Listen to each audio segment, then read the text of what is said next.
My name is Ricky Rose. I'm from Prattville, Alabama originally. Graduated high school in 2001. I joined the military shortly after that in February 2002. I was in Altus Air Force Base, Oklahoma. I was a still photographer. And then I applied to be a combat photographer as a senior airman. And when I got to the unit, I was one of the youngest in combat camera at the time. I was there for 4 years, did a couple tours in Iraq, and was picked up by the Air Force Thunderbirds. And I was the Thunderbird aerial photographer for 4 years until I was medically retired in 2012. I'm Master Sergeant retired Lester Fineff. I'm a former combat cameraman. I did a tour at the first combat camera from 2003 to 2007. And then I went to the second combat camera and helped them restand it up from 2010, 10-ish to 12 when I retired. The mission is really, it's an awesome mission. We get the opportunity to document things that no one else will ever see.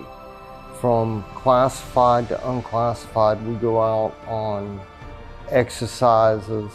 We go to Alaska, Arctic Edge. We'll go to do humanitarian relief at Katrina, Rita. We'll do tsunami relief. We go do, anywhere the United States military goes, we're there. And it's really a unique opportunity. You're on the road a lot, your family suffers. But I can't count the number of places that I've been and the friends that I've made along the way. It's not only humanitarian stuff, but documenting stuff in ground combat. Even though we're in the Air Force, we were deployed a lot with Army, Navy, special operations and stuff. Documenting the everyday boots on the ground combat mission was to me probably my favorite part and part of the biggest mission. You really feel like you're making a difference when you can come back and show that imagery and everybody's, what happened? What happened? Hey, let me show you what happened. And that imagery was just priceless. And for the people we work for, I think that it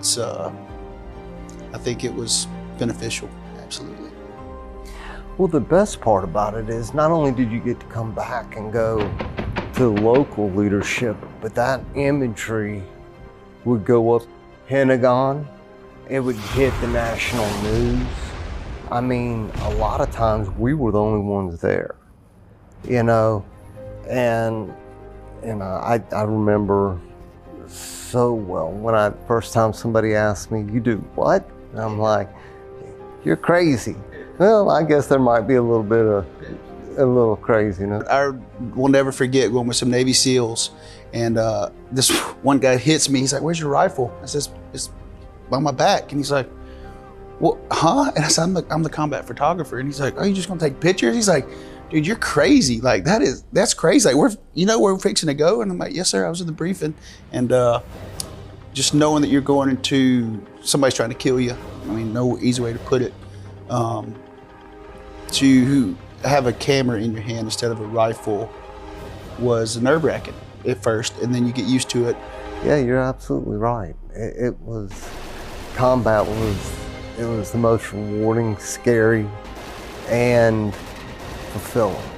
I carried an M4 carbine and a 9mm pistol, along with cameras and batteries and lenses and stuff like that.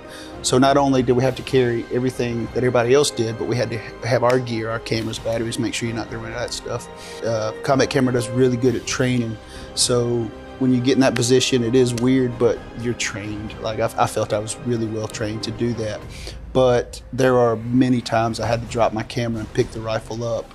And that's when crap really hit the fan, is when the Air Force combat photographer has to fire a few rounds downrange. That was always wild days. The thing that I used to get asked a lot and was, how do you know when to put down the camera and when to pick up the weapon? All I can tell you is you'll know. Yeah. Once you go through it enough, it's you feel invincible. Yeah, unfortunately. Yeah. Unfortunately, your common sense goes out the window. To me, combat camera, it provides the United States, our citizens, it allows them to see their military in action in an unskewed manner.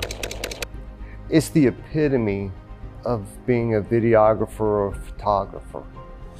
I guess to me, it just the access that we had behind the scenes, uncut, unfiltered, and being in the Air Force, being able to work with the different branches, I thought was really cool. Just coming back, and you had the worst day of your life. We've just been in a 12-hour firefight. People got killed, but to be able to come back and show people some imagery and, hey man, I got that guy that just happened to die today. I took a picture of him before that or something, and that's something that his family can hold on to, and something that his brothers can hold on to. And to me, that always meant a lot. And we touched on it earlier. This imagery is vital, because a lot of times you're not going to have your media outlets embedded. They won't take them because they're too much of a liability. And this imagery is critical to not only to allowing senior leadership to see, but also to let America see what's going on. Yeah. And it's a hard life.